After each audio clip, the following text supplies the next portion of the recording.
प्रेरणास्पद कथा YouTube channel पर मैं धनंजय जैन आप सभी का हार्दिक स्वागत करता हूं। दोस्तों, किसी ने ठीक ही कहा है, जमाने को मत बदलो, खुद को बदलने की कोशिश करो। एक छोटी सी कहानी। एक महिला जो कि संपन्न थी, सौंदर्य से भी और पैसे से भी, विदेश जाने का मानस बनाकर प्लेन में पहुंची,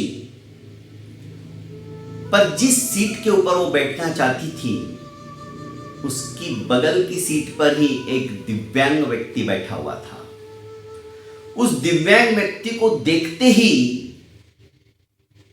वह संपन्न स्त्री आग बबूला हो गई। उसने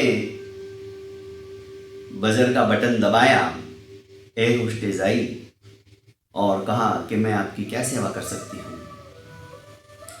वह संपन्न महिला बोली कि मैं इस सीट के ऊपर नहीं बैठ सकती, मेरे बाजू में ऐसा कोई व्यक्ति बैठे मुझे पसंद नहीं, मेरे लिए कोई दूसरी सीट की व्यवस्था की जाए। एयर होस्टेस भौचक्का हो गई सुनकर।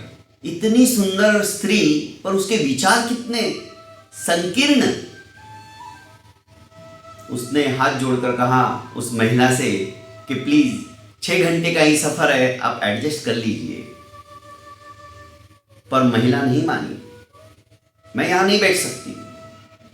एयर होस्टेस ने कहा ठीक है, हमारे लिए तो सभी कस्टमर एक जैसे ही होते हैं, मैं अभी कैप्टन से जाकर बात करती हूं, यदि उन्होंने कुछ फैसला किया तो मैं आपकी सीट चेंज कर दूंगी। थोड़ी देर बाद एयर होस्टेस वापस आई और कहने लगी कि पहली बार हमने निर्णय लिया है कि इकोनॉमिक क्लास में से किसी व्यक्ति को हम बिजनेस क्लास के अंदर शिफ्ट कर रहे हैं। महिला बड़ी खुश हुई, अपनी सीट से उठने के लिए उद्यती हो रही थी कि उसने हाथ जोड़कर उन दिव्यांग व्यक्ति से कहा कि श्रीमान आप आइए, आपके लिए हमने बिजनेस क्लास का सीट रिजर्व कर लिया है, आप वहां पर बैठिए। ऐसे व्यक्तियों के साथ मत बैठिए जिनके की विचार इस तरह से क्षुद्र हो, एकदम संकीर्ण हो, छोटे हो।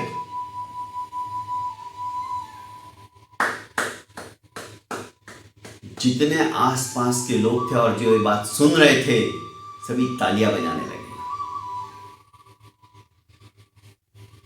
वह व्यक्ति उठा, दिव्यांग व्यक्ति जिसके कि दोनों हाथ नहीं थे, कट गए थे। उसने कहा कि जब इस महिला ने कहा कि मैं ऐसे व्यक्ति के पास नहीं बैठ सकती, मुझे आत्मग्लानि होने लगी, क्योंकि ये मेरे दोनों हाथ कारगिल के युद्ध के अंदर कट गए। किन लोगों के लिए मैंने अपनी जान दी, किन लोगों के लिए मैं अपने आप की आहुति देने के लिए उद्यत हुआ, और कितने लोग हैं मेरे जैसे जो सीमा के ऊपर डटे रहते हैं, अपने जान की परवाह नहीं करते हैं। ऐसे लोगों के लिए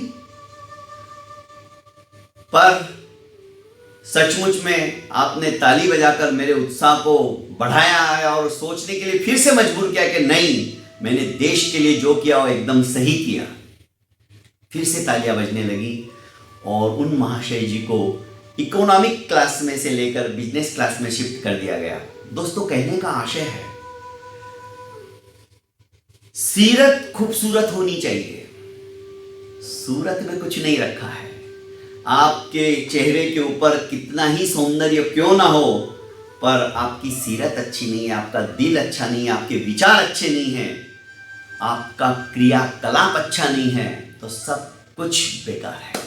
बहुत बहुत धन्यवाद। इसी तरह की छोटी छोटी कहानियां आप सुनते रहिए और इन कहानियों को आगे से आगे फॉरवर्ड कीजिए, शेयर कीजिए, ताकि ज़्यादा से ज़्यादा लोग इनको सुन पाए। पता नहीं किसके जीवन के अंदर कौन सी कहानी सुनकर परिवर्तन हो जाए और वो सारा श्रेय आपको मिले। बहुत बहुत धन्यवाद।